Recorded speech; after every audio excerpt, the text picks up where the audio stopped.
and welcome to my channel Learn with Pritha. Do you feel embarrassed just because your English is not that good? क्या आपके दोस्त आपके सामने swag दिखाते हैं?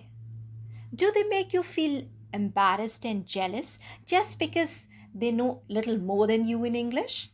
Don't worry. हमारी आज की सीरीज आपको भी एक एटीट्यूड और स्वैग की ट्रेनिंग देने वाली है. So from next time when you meet your friends there's going to be a swag in you, and that too with English. Do you feel bored if your mom serves you the same food every day? और आपको कैसा लगेगा अगर आप movie देखने जाएं और हर बार same song, same music और सेम डायलॉग्स आपको देखने को मिले और सुनने को मिले? बोर होंगे ना?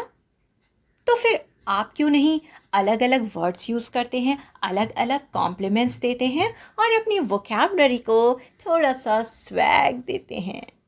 तो आज इस वीडियो में हम बात करेंगे एक ऐसे मिरेकुलस वर्ड की जिसे मैजिकल वर्ड कहते हैं, लेकिन सेम वर्ड हम हमेशा यूज़ करते हैं और दूसरे को बोर करते हैं.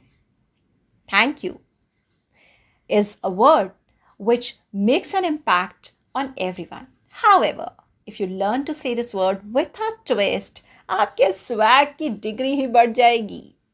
तो आइए सुनते हैं और देखते हैं कि इस थैंक यू को हम कितनी तरीके से दूसरे को कह सकते हैं. So next time if you really wish to thank someone, आप किसी का शुक्रिया अदा करना चाहते हैं तो कुछ इस अंदाज में करिएगा. आप उससे कह सकते हैं आई एम मच ऑब्लाइज्ड. कभी कभी कोई ऐसी हेल्प कर दे कि आपको लगता है वो बहुत अच्छा इंसान है, a very kind person who has helped you, तो आप कह सकते हैं that's very kind of you. कोई आपकी हेल्प करता है, आपको सपोर्ट करता है और आप तहे दिल से उसकी प्रशंसा करना चाहते हैं इस एक्शन के लिए, तो आप उसे शुक्रिया अदा कर सकते हैं यह कहकर आई रियली एप्रिशिएट. कभी ऐसे फंसे होते हैं कि आपको अगर कोई हेल्प कर दे, सपोर्ट दे दे और आपका वो काम हो जाए तो आपके लिए वो बहुत बड़ी बात होती है, तो आप उसे कह सकते हैं इट मीन्स अ लॉट. ऐसी मुसीबत जिससे बचना ही मुश्किल लग रहा हो और फिर भी आप बच जाएं किसी फरिश्ते की वजह से और आप उसे शुक्रिया अदा करना चाहें, तो आप कह सकते हैं यू सेव्ड माई डे. या आप ये भी कह सकते हैं you are a life saver और यू सेव्ड माई लाइफ. है ना स्वैग? कहते हैं कि भगवान का रूप लेकर कोई ना कोई हमारी हेल्प के लिए ज़रूर आ जाता है, और जब कोई ऐसा इंसान आपके सामने हो और आपको सपोर्ट किया हो, हेल्प करी हो, जो आपको भगवान का रूप लगे, तो आप उसे शुक्रिया कह सकते हैं ये कहकर you are an angel.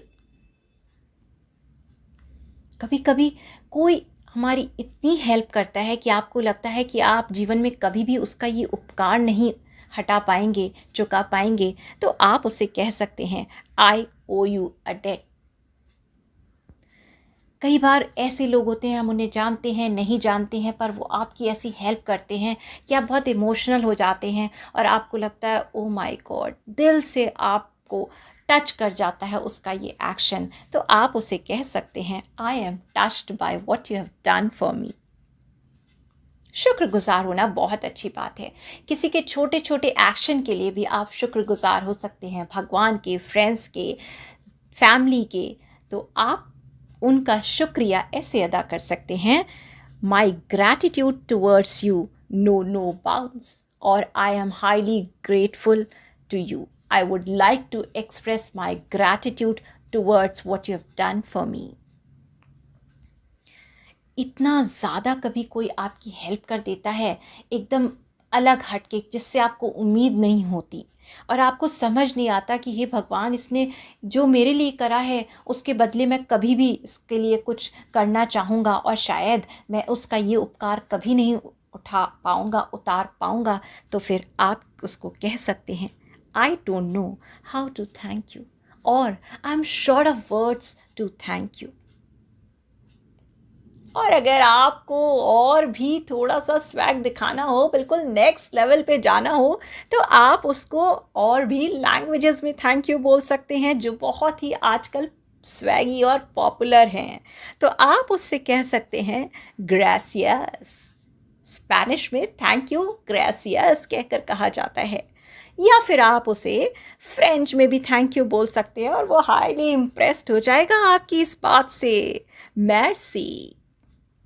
So, continue using these words and continue showing your swag till we meet for the next video and continue our swag with English. Till then, take care. Bye bye.